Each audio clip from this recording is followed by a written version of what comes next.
Kalau Bapak tidak mau peduli soal politik, maka kita dipolitiki nanti. Ya, jangan lagi berkata, ndak usah urus, yang penting kita baik. Saya kasih contoh sederhana. Ada preman tobat, bersahabat dengan remaja masjid. Ini remaja masjid, panitia masjid, bersahabat dengan preman tobat. Ini preman tobat, tiba-tiba dia datang sama ini Ustadz, remaja masjid. Ustadz, ada di kampung kita ini bangun warung, tapi minuman keras na jual. Apa nak bilang ini Ustaz? Jangan kurusi, yang penting kita tidak pergi minum di situ. Bulan depan lagi datang ini preman tobat. Pak Ustaz, tambah rame itu warung. Masuk bisa semua anak-anak muda sekampung tak mabuk-mabuk di situ. Apa dia bilang Pak Ustaz? Biar yang penting tidak nak ganggu ki. Bulan depan datang lagi Ustaz, tambah rame mi Ustaz. Bukan cuma narkoba nak jual, bukan cuma minuman, jual mi juga narkoba. Banyak mi juga cewek-cewek di situ, berzina dia sana. Apa nak bilang? Biar mi yang penting kita bisa sholat di sini dengan tenang. 1 tahun kemudian datang lagi ini preman tobat. Pak Ustadz, mau digusur ini masjid. Sambarang. Apa mau nak gusur? Pengajian juga mau dibubarkan. Sambarang. Ayo kita lawan sebelum terlambat. Apa nak bilang preman tobat? Terlambat mau kok. Kenapa? Mereka lebih banyak dari kita. Ini Pak, kalau Bapak tidak peduli soal politik, Bapak tidak peduli soal amar ma'ruf, Bapak masih selamat sekarang, Bapak masih bisa sholat sekarang. Tapi kalau kita tidak peduli dengan agama, anak tak nanti bagaimana ketika kita sudah dikubur?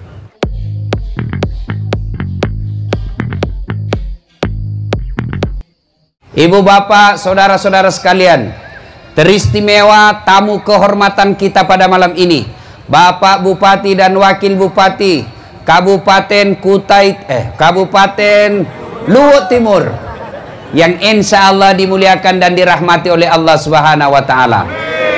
Anggota Dewan yang terhormat yang kita hormati, yang insya Allah dimuliakan dan dirahmati oleh Allah Subhanahu wa Ta'ala. Mohon maaf, matur nuwun, saya tidak bisa sebut nama satu demi satu. Yang di depan, kasih habis waktu. Juga saya tidak tahu namanya. Nah, saya tanya untuk mengawali ceramah kita tahun baru ini. Biasanya kalau tahun baru kita, semoga tahun baru Hijriah ini kita mendapat rahmat dari Allah Subhanahu wa Ta'ala. Mau dapat rahmat Allah? Mau dapat rahmat Allah? Yang namanya rahmat Allah, biar tukang judi mau juga, biar tidak sholat mau juga. Tapi apakah semua yang ingin dirahmati Allah otomatis mendapat rahmat Allah? Saya kasih contoh. Pengumuman dari pemerintah Luhut Timur, penerimaan calon pegawai negeri sipil yang sudah masuk S1, K1, K2. Sudah tidak ada masuk namanya K1. Di K2 juga tidak ada. Paling gampang cari di KK, pasti ada namamu. Nah, pengumuman penerimaan CPNS, seluruh sarjana daftar. Semua daftar. Apakah semua yang daftar otomatis lulus? Apakah semua yang daftar otomatis diterima? Tidak, yang hanya memenuhi syarat. Yang memenuhi syaratlah itu yang lulus. Begitu juga semua orang Islam mau dirahmati Allah, semua kita mau dirahmati Allah. Tapi apakah semua yang mau dirahmati Allah otomatis dapat rahmat Allah? Ternyata menurut Quran tidak, bos. Kalau kau mau dirahmati Allah, ada 3 syaratnya menurut Al-Quran. Apa itu? 3 jipa, 3 saja. Lebih banyak syaratnya jadi caleg. Innalladzina amanu walladzina hajaru wajahadu fisabilillahi ulaika yarjuna rahmatallahi wallahu ghafurur rahim. Ini 3 saja syaratnya. Mari kita simak satu demi satu. Yang pertama, innalladzina amanu, harus beriman kepada Allah. Biasanya kalau kita bercerita iman langsung tepuk dada. Wah, saya beriman kepada Allah. Sorry, maaf, ngaku beriman gampang. Yang sulit diakui oleh Allah sebagai orang beriman. Saya ulangi, ngaku beriman kepada Allah gampang. Yang sulit adalah diakui oleh Allah sebagai orang beriman. Saya beriman kepada Allah. Apa betul kau diakui Allah beriman? Contoh, ibu bapak kenal Sandiaga Uno? Ibu-ibu kenal? Kenal Sandiaga Uno? Bu, itu Sandiaga Uno masih sepupu satu kali sama saya. Bapaknya dengan bapak saya saudara. Begitu dicek ke Pak Sandi, Mas Sandi, sampean sepupu sekali sama Dasat ya? Siapa Dasat? Namanya saja baru ku dengar. Ibu-ibu kenal Yusuf Kalla, wakil presiden? Tahu? Itu nenek dengan nenekku satu nenek, sama-sama nenek. Begitu dicek Pak JK katanya sepupu sama Dasat Latif. Siapa Dasat Latif? Cokakna. Baru saja ku dengar namanya. Begitu juga dengan Allah. Ngaku beriman kepada Allah gampang. Yang sulit, betul tidak sampean diakui Allah sebagai orang beriman? Kalau begitu, apa ciri-ciri orang beriman? Apa tanda-tanda orang beriman? Masih ingat pelajaran pendidikan agama waktu kita kecil dulu? Iman adalah meyakini dalam hati, mengucapkan melalui lisan, melakukan dalam kehidupan sehari-hari. Dari definisi ini, iman itu ada 3 unsurnya. 1, yakin kau dulu dalam hati. 2, ucapkan melalui lisan. 3, lakukan dalam kehidupan sehari-hari. Tidak bisa tidak, harus 3 unsur ini dilakukan. Sayang 1000 sayang, masih banyak diantara kita imannya hanya 2/3. Hanya percaya, hanya diucapkan, tidak dilakukan. Contoh, bagaimana hukumnya pakai jilbab? Wajib. Artinya apa? Dosa kalau tidak dipakai. Kenapa tidak pakai jilbab? Kita kan masih gadis, Ustaz. Nanti kita tidak laku kalau kita pakai jilbab. Bagaimana hukumnya menyogok? Haram. Apa artinya? Dosa. Kenapa jadi pegawai nyogok? Tidak diterima orang kalau tidak nyogok, Ustaz. Berarti imannya baru 2/3. Coba. Banyak diantara kita seperti itu. Imannya hanya diucapkan, belum dilakukan. Bagaimana hukumnya sholat? Wajib. Artinya dosa kalau tidak. Kenapa kau tidak sholat? Nantilah Ustaz ketika tua. Orang seperti itu, maka imannya baru 2/3. Lebih jauh lagi, bagaimana karakter orang beriman? Pembawaannya, sifat-sifat orang beriman. Mari kita lihat Al-Quran. Dengar Al-Quran. Tanda orang beriman itu menurut Quran. Innamal mu'minuna alladzina isa sukirallah wajilat qulubuhum wa iza tuliyat alaihim ayatuh sadathum imanan wa ala rabbihim yatawakkalun. Tanda orang beriman itu, kalau dia mengaku beriman, tanda-tandanya kata Allah, 1, apabila disebut nama Allah bergetar hatinya. Nang kalinge senapung Allah Ta'ala tatendrengi nyawana. Bergetar hatinya. Bagaimana yang disebut contoh bergetar hatinya? Contoh, pernah jatuh cinta? Pernah? Pernah? Saya sering, Pak. Sampai sekarang masih sering jatuh cinta. Itu katanya waktu saya masih muda, kalau ada orang saya suka, jangankan saya lihat mukanya, saya dengar saja namanya disebut sudah bergeletar hati saya.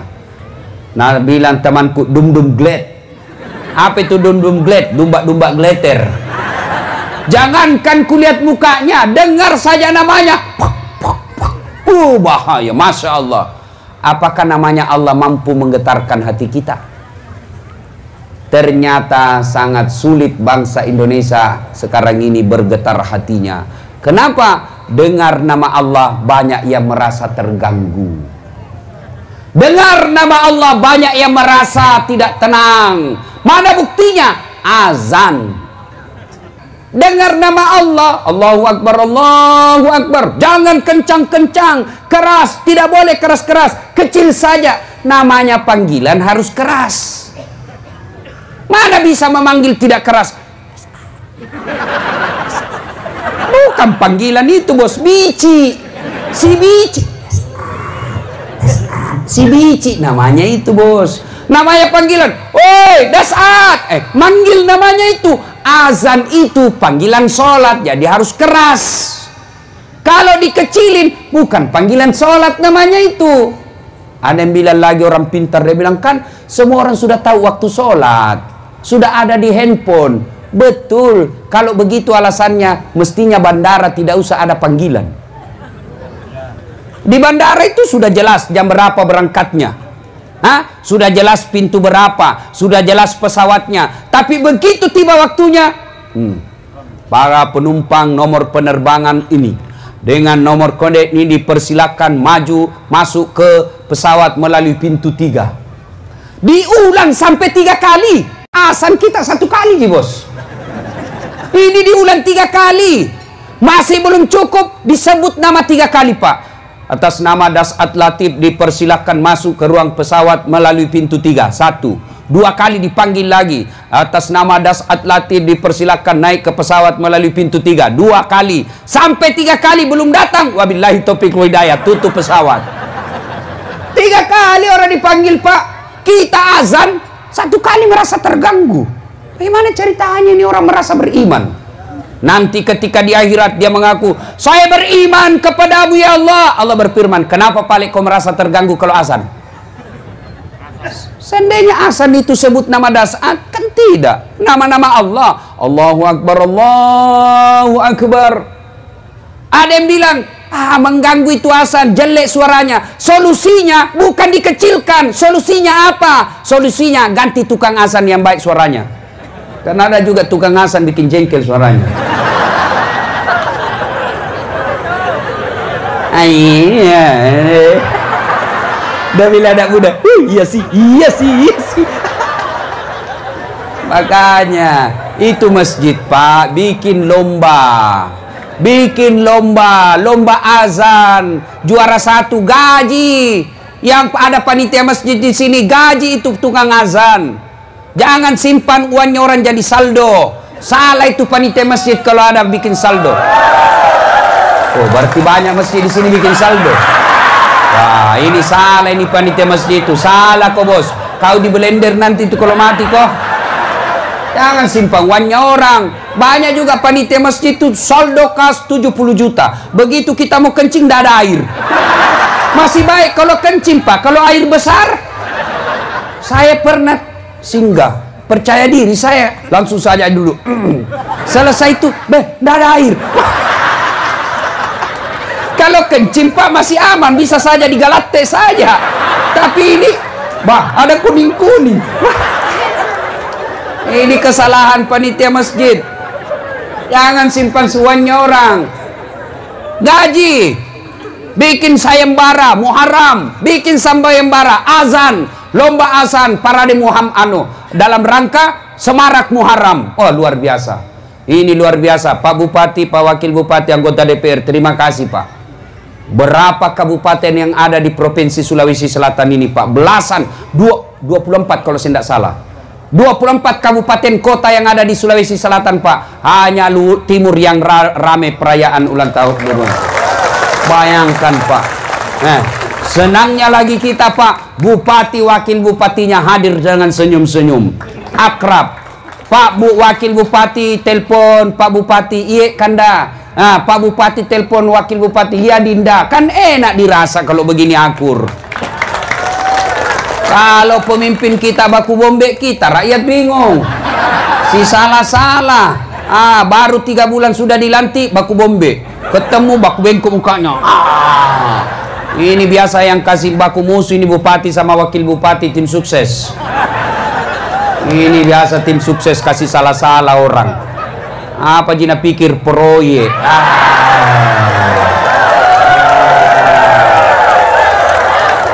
Jangan marah, Pak. Siapa suruh panggil saya? Ada pemborong di sini? Ada? Hati-hati pemborong, Pak. Banyak pertanyaanmu nanti kalau mati kok. Kenapa itu jembatan belum diresmikan sudah rusak? Nah bilang sudah memang keluar 20%. Kenapa keluar 20%? Sponsor waktu pilkada.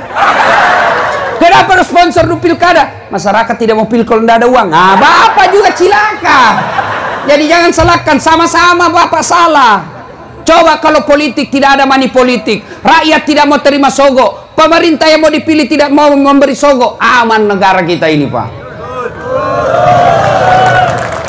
Mau dekat-dekat pilpres ini jangan terima sogok, Pak.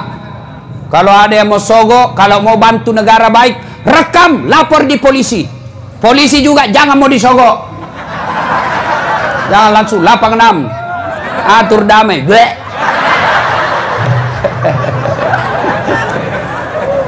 Itu polisi India, bukan polisi Republik Indonesia. Itu polisi India kalau ada film, Pak, terakhir baru datang. Mati miso penjahat baru datang. Apalagi. Bapak, saudara-saudara sekalian, nah kembali tadi ya, jangan simpan uangnya orang, Pak. Bikin itu bermanfaat. Kalau Bapak simpan jadi saldo, kapan itu manfaat? Pada saat dijadikan pembangunan, dibelikan tegel, selama tegel dipakai, orang yang menyumbang dapat pahala. Tapi kalau uang disimpan saldo, maka yang menyumbang tidak jalan amalnya, Pak. Jangan Bapak simpan. Sudah bangun masjid itu, sudah selesai, tidak ada perbaikan, maka cari masjid yang mau dibangun, tinggal diumumkan, saudara-saudara sekalian jamaah, ini ada saldo 30 juta, tinggal hanya mengendap, tidak jalan uangnya Bapak, maka kita bantu masjid tetangga desa, tidak ada yang keberatan. Bahkan boleh bantu anak sekolah, misal ada di sekolah itu, di kampung kita, kita percaya dia baik, agamanya bagus, jujur, mau sekolah, cerdas, tapi tidak ada duitnya, boleh dikasih uang masjid. Termasuk janda-janda tua. Kalau janda muda tidak usah, masih kuat cari uang. Ini bapak-bapak kalau bicara janda langsung senyum. Dede, cule-cule, nah dapat tujuhmu, mau lemak bene nama sakak benemu, sudah dikunci leher, tidak bisa goyang. Baik kalau kunci leher disimpan meja kuncinya, masih bisa diambil. Ini kunci leher dibuang di Sungai Tallo. Ya, bikin lomba azan ya, supaya bagus yang azan. Bapak Ibu, tanda orang beriman yang pertama, apabila dia dengar nama Allah bergetar hatinya. Bagaimana hati mau bergetar kalau kita sering mempermainkan nama Allah? Mana disebut mempermainkan namanya Allah? Mana disebut mempermainkan namanya Allah? Panggil pengajian, datang pengajian, apa dibilang? Insya Allah. Insya Allahnya bagus, kayak 17 tahun di Mekah. Tapi dalam hatinya tidak mau. Bapak berdosa ketika dipanggil mengucapkan insya Allah padahal tidak mau. Besok ketemu, kenapa kau tidak datang tabligh akbar? Kamu bilang memang insya Allah. Ini Bapak ini mau jadikan Allah sebagai kambing hitam. Tak boleh, Pak, saya saja dijadikan kambing hitam, saya tidak mau. Saya manusia, bukan kambing. Allah kita jadikan kambing hitam. Datang ke pengajian, insya Allah, padahal dalam hatinya tidak mau. Tidak boleh. Orang seperti ini tidak bakal mendapat rahmat Allah. Apabila didengar nama Allah, bergetar hatinya. Maka aneh, Pak, kalau ada orang Islam merasa terganggu ketika kedengaran azan di masjid. Saya bilang lebih baik saya dipenjara daripada biar saya dianggap melanggar undang-undang atau himbauan. Kalau masjid saya kasih kerar, biar saya ditahan. Yang penting saya bukan ditahan gara-gara saya korupsi. Ya, makanya jangan lagi bilang kalau saya cerita begini Ustadz bicara politik. Bukan, ini namanya amar ma'ruf nahi mungkar. Bapak kalau tidak pernah bela-bela agama Allah, tiba-tiba mati mendadak, Bapak ditanya, kamu kenapa tidak pernah bela-bela agama saya? Hati-hati. Kalau Bapak tidak mau peduli soal politik, maka kita dipolitiki nanti. Ya, jangan lagi berkata, ndak usah urus, yang penting kita baik. Saya kasih contoh sederhana. Ada preman tobat, bersahabat dengan remaja masjid. Ini remaja masjid, panitia masjid, bersahabat dengan preman tobat. Ini preman tobat. Tiba-tiba dia datang sama ini Ustadz, remaja masjid. Ustadz, ada di kampung kita ini bangun warung, tapi minum-minuman keras na jual. Apa nak bilang ini Ustadz? Jangan kurusi, yang penting kita tidak pergi minum di situ. Bulan depan lagi datang ini preman tobat. Pak Ustadz, tambah rame itu warung. Masuk bisa semua anak-anak muda sekampung tak mabuk-mabuk di situ. Apa dia bilang Pak Ustadz? Biar yang penting tidak nak ganggu ki. Bulan depan datang lagi, Ustaz, tambah rame mi Ustaz. Bukan cuma narkoba nak jual, bukan cuma minuman, jual mi juga narkoba. Banyak mi juga cewek-cewek di situ. Berzina dia sana. Apa Nabi bilang? Biar mi, yang penting kita bisa sholat di sini dengan tenang. 1 tahun kemudian datang lagi ini preman tobat. Pak Ustaz, mau digusur ini masjid. Sambarang. Apa mau digusur? Pengajian juga mau dibubarkan. Sambarang. Ayo kita lawan sebelum terlambat. Apa Nabi bilang preman tobat? Terlambat mau kok. Kenapa? Mereka lebih banyak dari kita. Ini Pak, kalau Bapak tidak peduli soal politik, Bapak tidak peduli soal amar ma'ruf, Bapak masih selamat sekarang, Bapak masih bisa sholat sekarang. Tapi kalau kita tidak peduli dengan agama, anak nanti bagaimana ketika kita sudah dikubur? Maka harus kita peduli. Kalau kita tidak peduli, maka siap-siaplah kampung halaman kita jauh dari rahmat Allah. Alhamdulillah bupati dan wakil bupati peduli. Salah satu diantaranya bikin tablik akbar seperti ini. Tuh tanda pertama orang beriman, disebut nama Allah bergetar hatinya.